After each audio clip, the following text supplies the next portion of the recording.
Hi everyone, this is Irfan Rani, your clarity coach, and today I want to share something of great importance to you, especially if you are a manager, if you're a business leader, and if you are a person who's leading people, or in your day-to-day life. If you have to lead people and direct people and guide people to get things done, this video is going to be really helpful and important for you.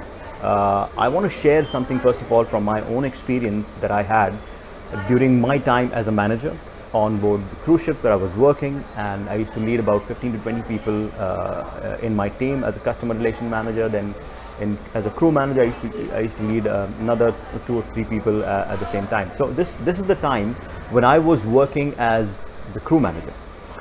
Now I had someone in my team who was very lazy when it comes to work, right? His goal or objective at the end of the day, 5:30, 6 o'clock we used to get done. So by 5:30 he'll start winding up, he'll start finishing all his tasks, right? Because 6 o'clock, as soon as the clock hits 6, he wants to be out of the office. He wants to leave. Whether there is an important work pending, whether there is something important going on in the office, he would not care, right? That was frustrating for me. And at times, I'm sure if you're a manager, if you're a leader, you can relate, because sometimes you expect of your employees to finish a certain task, you expect your employees to do certain things in a certain way, and you don't get that out of them, right? So it was a huge frustration for me. But soon I realized that a lazy employee can be the biggest asset.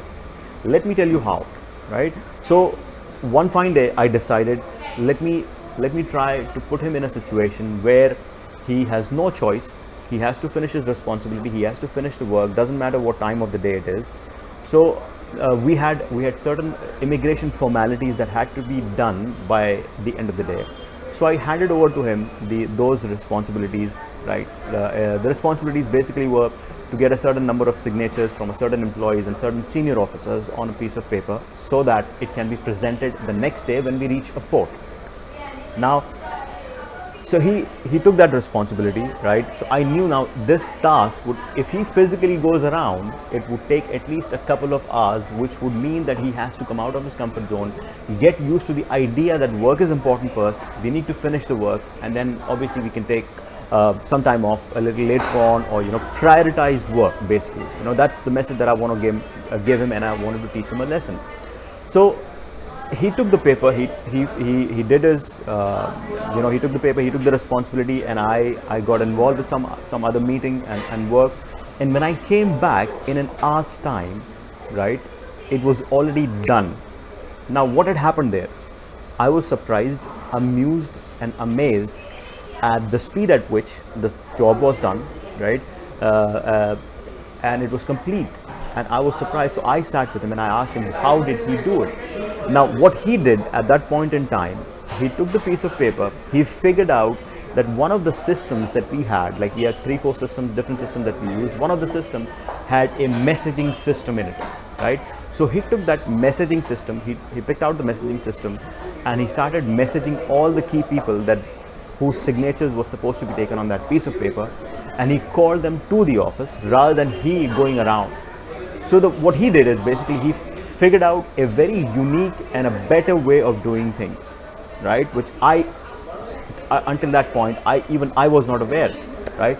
So now the point of the story is, because he was associating pain or a feeling of loss by going around and asking these people for signatures, he felt lost, that he would lose time, he would not be able to go to the crew bar, he would not be able to go finish work on his time, he would not be able to do what he wants to do, basically. So he figured out a unique or a better way of doing things, getting the task done in the time frame that he he should, right?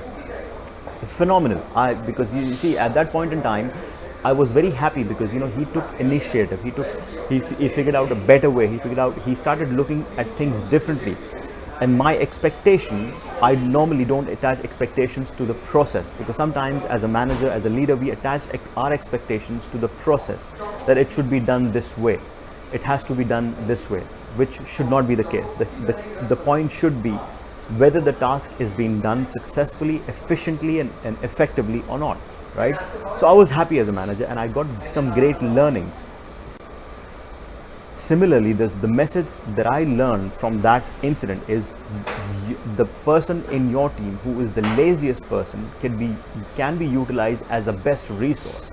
If you give him the most difficult task, he will find the best possible, easiest way to get that job done. So keep that in mind, and I'll keep adding value in a similar fashion, giving you more videos and more content.